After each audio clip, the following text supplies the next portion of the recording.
नमस्कार।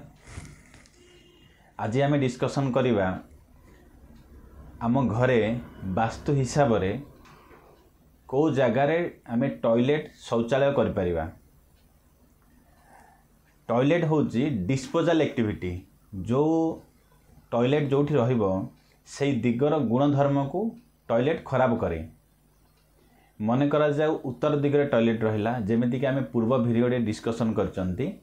उत्तर दिगरे टॉयलेट रहिले आमर अपॉर्चुनिटी मनी धन आउ सुजोग रे बाधा दिए, जोटा कि आम घर धन सुजोग चाकरी बिजनेसटा आम घर पलाए। तेणुक टॉयलेटटा आमर कौन जेकोसी जगार रखिले तार फल कौन आसो या भल भाव विचार कर रखा आवश्यक। बहुत जन वास्तुवालांकर जोटा कि विचार अच्छी जे टॉयलेट रहिबो नैऋत कोण, दक्षिण पश्चिम कोण, वायु कोण, उत्तर पश्चिम कोण जहाँ कह जाए। बहुत जन मत दियंती पश्चिम दिगरे भी टॉयलेट रही पारिबो बोली, किंतु यह संपूर्ण रूपे अशुभ फल आपन को दबो। टॉयलेट रहिबो आपनक घरे केवल 3टा जगार ही रही पारिबो। 3टा दिग टॉयलेट में एलाउ अच्छी। गोटे होची पूर्व दिग आउ अग्निकोण मध्यस्थ दिग। पूर्व दिग आउ अग्निकोण भितरे गोटे दिग आसे ताको कहती पूर्व अग्निकोण, पूर्वीय अग्निकोण बोली कहती। एई दिग आपणकर कंपास घरर सेंटर जदि आपण कंपास रखुचंती ब्रह्मस्थान रे तो सेठी पाइबे आपण एप्रोक्स प्रायतः 101 डिग्री ठारू 123 डिग्री पर्यंत एई दिग आसे। आको कहती पूर्व अग्नि बा दधिमंथन बा ESE east of south east ESE रा दिग पूर्व अग्नि दिग। भले कि मन रखंतु 101 डिग्री ठारू 123 डिग्री प्रायतः भितरे आपण टॉयलेट करि परिबे। द्वितीय दिग होउची जोटा विशेष भूल धारणा अछि नैऋत कोणे आमे टॉयलेट करि परिबा। एक्जाक्ट नैऋत नुह, दक्षिण दिग आउ नैऋत कोण मध्यस्थ गोटे दिग अछि, से होचंती दक्षिण नैऋत, साउथ ऑफ साउथ वेस्ट एसएसडब्ल्यू। ए दिग प्रायतः 191 डिग्री ठारू 213 डिग्री आपणक घर सेंटर रे कंपास जोठी के आसिला 191 डिग्री ठारू 191 टू 213 डिग्री भितरे एठी मध्य टॉयलेट रही पारिबो।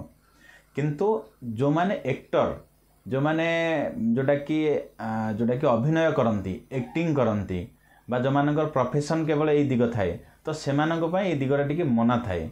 कहीं ना यहाँ गंधर्वर दिग आसी जाए। एठी जदि एक्टर माने जदि एठी टॉयलेट रखती तो किछिटा समस्या आसी पारे। बाकी अन्य समस्ते ए दिगरे करि परिबे। एक्जाक्ट नैऋत नुह, दक्षिण नैऋत, दक्षिण कोण नैऋत कोण मध्यस्थ दिग होउची साउथ साउथ वेस्ट दक्षिण नैऋत कोण। नेक्स्ट थर्ड स्टेप होउची जोटा कि प्रायतः बेसी अन्यान्य जेते जनक घरे आमे जाउछु वास्तु देखिया पई प्राय घरे पश्चिम दिगरे ही टॉयलेट थाउची। कहीं वास्तु वाला रेकमेंड करि थाउचंती, किंतु पश्चिम दिग होउची हमर गेन्स प्रॉफिट रो दिग।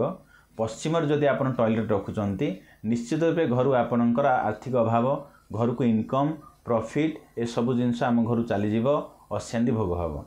तो टॉयलेट रखिबे कोठी पश्चिम दिग आउ वायु कोण मध्यस्थ गोटे दिग अच्छी ताको कहती पश्चिम वायु कोण, जोटा कि वेस्ट ऑफ नॉर्थ वेस्ट पश्चिम दिग आ वायु कोण मध्यस्थ दिग आसे।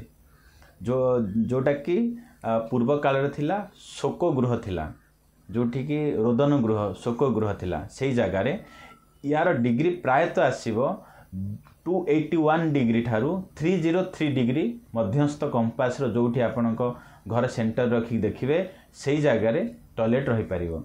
या छड़ा अन्य कौनसी जगार टॉयलेट रहिबाटा वास्तु दोष सृष्टि करिवो। जदि अन्य कौनसी जगार टॉयलेट थाए तो यार कौन प्रतिकार आमे पूर्व वीडियो रे डिस्कशन करिसंती। ए वीडियो को देखिकी आपण निजर थिबा घर नुआ करुथिबा घरर प्लानिंग करि परिबे। धन्यवाद।